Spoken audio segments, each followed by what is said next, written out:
کہ آپ ہی کے لانڈھی کے اندر دارالفلاح مسجد بڑی ہونے جا رہی ہے الحمدللہ.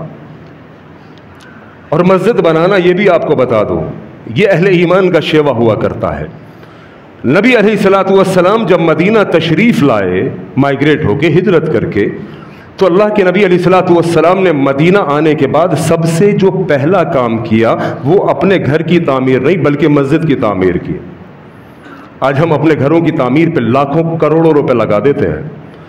نبی علیہ الصلوۃ والسلام جب مدینہ تشریف لائے، اللہ کے نبی نے اپنے گھر کے لیے نہیں، سب سے پہلے مسجد کی تعمیر کا ارادہ کیا. اور آپ کو معلوم ہے مسجد نبوی کا جب سودا ہو رہا تھا، یہ مسجد نبوی 2 یتیم بچوں کی تھی. وہ جاگیر، وہ جائیداد، وہ پراپرٹی، وہ زمین کا ٹکڑا، وہ پلاٹ 2 یتیم بچوں کا تھا.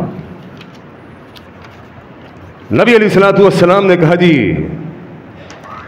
میرے پاس یہ پرچہ اسی لیے آیا ہے، اور میں اس پرچے سے پہلے ہی اس ارادے سے آیا تھا کہ دارالفلاح مسجد کے حوالے سے آپ سے درخواست کروں، چونکہ آپ کے علاقے میں آپ پر زیادہ ذمہ داری. نبی علیہ الصلوۃ والسلام نے ان دونوں یتیم بچوں کو بلایا، کہا جی اس مسجد کا ہم سودا کرنا چاہتے ہیں، اس زمین کا ہم سودا کرنا چاہتے ہیں، قیمت بتاؤ. انہوں نے جب یہ سنا کہ ہماری زمین کا سودا اللہ کے نبی مسجد کے لیے کر رہے ہیں، تو یتیم بچوں نے کہا اللہ اکبر کہ ہم قیمت آپ سے نہیں لیں گے، ہم قیمت اللہ رب العالمین سے لیں گے. دین اسلام پر خرچ کرنے والے ایسے بھی ہوا کرتے ہیں، ہم قیمت آپ سے نہیں اللہ رب العالمین سے لیں گے. لیکن اس کے باوجود اللہ کے نبی علیہ الصلوۃ والسلام نے عثمان کی ڈیوٹی لگائی کہ ان کو قیمت ادا کرو، چونکہ یتیم تھے.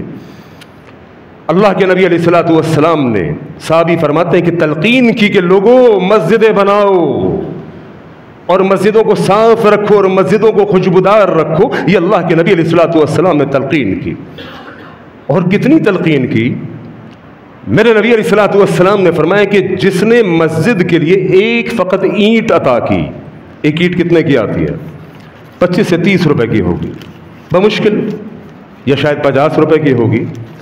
اس اینٹ کی مٹیریل، یعنی اینٹ جتنی جگہ جو مسجد میں آئے گی اس کا مٹیریل ملا لیں 200 400 500 1000 روپے کا. اللہ کے نبی علیہ الصلوۃ والسلام نے فرمایا کہ جس بندے نے ایک اینٹ جس کے اوپر ایک بٹیر بیٹھتا ہے، نبی علیہ الصلوۃ والسلام نے فرمایا اتنا بھی مسجد کے لیے کیا تو اللہ رب العالمین اس کا جنت میں محل بنائیں گے. پھر دوسری حدیث میں فرمایا کہ جس نے آدھی اینٹ بھی مسجد کو عطا کی، اللہ اس کا بھی جنت میں محل بنائیں گے. میرے محترم بھائیو، مسجد بنانا تو بڑے ثواب کا کام ہے. دارالفلاح مسجد مجھے یاد ہے کافی عرصے پہلے میرا ایک بیان تھا، وہاں پر بہت چھوٹی سی مسجد ہوا کرتی تھی، کافی چھوٹی مسجد تھی. میں ناز آباد سے وہاں پر درس دینے آیا، دیکھا بہت چھوٹی مسجد تھی. اگلی دفعہ فیض صاحب نے، ہمارے جماعت کے ذمہ دار فیض انصاری صاحب، انہوں نے مجھے وہاں پر پروگرام کے لیے بلایا تو دیکھا ماشاءاللہ مسجد تھوڑی بڑی ہو گئی. یہ دل کو بہت خوش ہوا. جن لوگوں نے اس مسجد کی تعمیر میں حصہ لیا ان کے لیے دل سے دعا کی کہ یار اللہ کا گھر بڑا ہو گیا ہے، لوگ سکون سے نماز پڑھیں گے. اب تیسری بار مجھے اطلاع مل رہی ہے کہ دارالفلاح مسجد کے لیے مزید برابر میں ایک اور پلاٹ خرید لیا ہے جس کی قیمت تقریباً 1,30,00,000 روپے ہے. 1,30,00,000 روپے. بھائی نے مجھے بتایا کہ 30 لاکھ روپے ہم نے ادا کر دیے، 1 کروڑ روپے بقایا ہے جس کی مہلت 3 مہینے کی ہے. تو میں سمجھتا ہوں کہ یہ 1 کروڑ روپے کوئی بڑی رقم نہیں ہے. ہم میں سے ہر شخص اپنے گھر کی تعمیر کے اوپر خرچ کر دیتا ہے. میں نے کہا کہ میں آپ تمام احباب سے خصوصی درخواست کروں گا. وہ درخواست یہ ہے کہ یہ 1 کروڑ روپے شاید ایک بندے کو بوجھ لگے کہ یار یہ بڑی رقم ہے. اگر اس کو ہم 100 لوگوں پر تقسیم کر دیں، یہاں پر جو نمازی موجود ہیں، ہم 100 لوگوں پر اگر اس کو تقسیم کر دیں تو پر بندہ 1 لاکھ روپے آئے گا. اللہ کے گھر پر خرچ کرنے کے لیے پر بندہ 1 لاکھ روپے آئے گا. اچھا، اس میں سے بھی اگر ہم آدھا کر دیں، آدھا فیض انصاری صاحب کو دے دیں کہ آپ جہاں سے چاہے کریں، 50 لاکھ روپے آج کے جمعے کے اندر اگر ہم کرنا چاہیں. دیکھو اللہ کے گھر کے لیے ہے، کسی کی ذاتی وراثت، ذاتی پراپرٹی نہیں ہے، یہ بہترین صدقہ جاریہ ہے.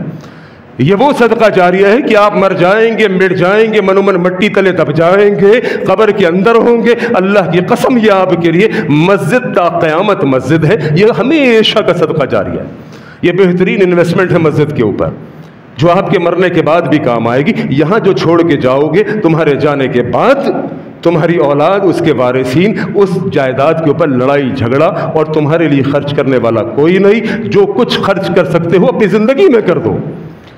50 بندوں کے اوپر اگر ہم پر بندہ 50,000 روپے اپنا ٹارگٹ لے لیں کہ جناب ہم میں سے ہر شخص جو یہاں پر موجود ہے، چاہے میری مائیں بہنیں ہوں یا میرے بھائی ہوں، 50,000 روپے پر بندہ اپنے اوپر ٹارگٹ لے لے تو انشاءاللہ اس مسجد کی تعمیر بڑی آسانی کے ساتھ ہو جائے گی، مسجد کشادہ ہو جائے گی۔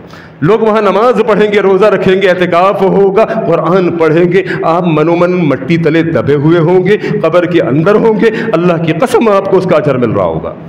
تو 50 لاکھ ہم نے فیض انصاری صاحب کی طرف کر کے اگر 50 لاکھ بیت المعمور مسجد کے نمازی اپنے اوپر لے لے تو پر بندہ 50,000 روپے آئے گا۔ 100 بندوں پر یہ تقسیم کریں، پر بندہ 50,000 روپے کوئی بڑی رقم نہیں ہے۔ میں سمجھتا ہوں کہ یہ لازمی طور پر ہر بندہ اپنی ذمہ داری سمجھے، جس کی جیب میں موجود ہے وہ اپنی جیب سے کرے، اور جس کے پاس زبان بھی اللہ نے عطا کی ہے وہ لوگوں کو بتائے، اپنے رشتہ داروں کو بتائے، اپنے دوستوں کو بتائے، کہے بھائی یہ اللہ کے گھر کے لیے ہے، آپ جا کے تعاون کریں۔ تو انشاءاللہ میں امید کر سکتا ہوں نا کہ انشاءاللہ اس مسجد کی تعمیر میں، اس کے پلاٹ کے لیے آپ تمام بھائی حصہ لیں گے انشاءاللہ، میں کوئی دمی کوئی نہیں، انشاءاللہ یہ ہے انشاءاللہ۔ تمام بھائیوں سے پرجوش میں اپیل کرتا ہوں اپنی ماؤں بہنوں سمیت کہ ہر بندہ فوری طور پر اس کے لیے کوششوں میں آج سے لگ جائے، اور ابھی بھی انشاءاللہ باہر فنڈ ہوگا، جھولی فنڈ ہوگا، مردوں میں بھی خواتین میں بھی، جس کے پاس جو چیز موجود ہو وہ ابھی بھی ادا کر سکتا ہے۔ باقی فیض انصاری صاحب سے رابطہ کریں اور کہیں کہ اللہ کے گھر کی تعمیر کے لیے ہمارا حصہ اس میں شامل کریں تاکہ ہمارے لیے بہترین صدقہ جاریہ ہو جائے۔ اللہ کریم کہنے سننے سے زیادہ عمل کی توفیق عطا فرمائے۔ وآخر دعوانا ان الحمد للہ رب العالمین۔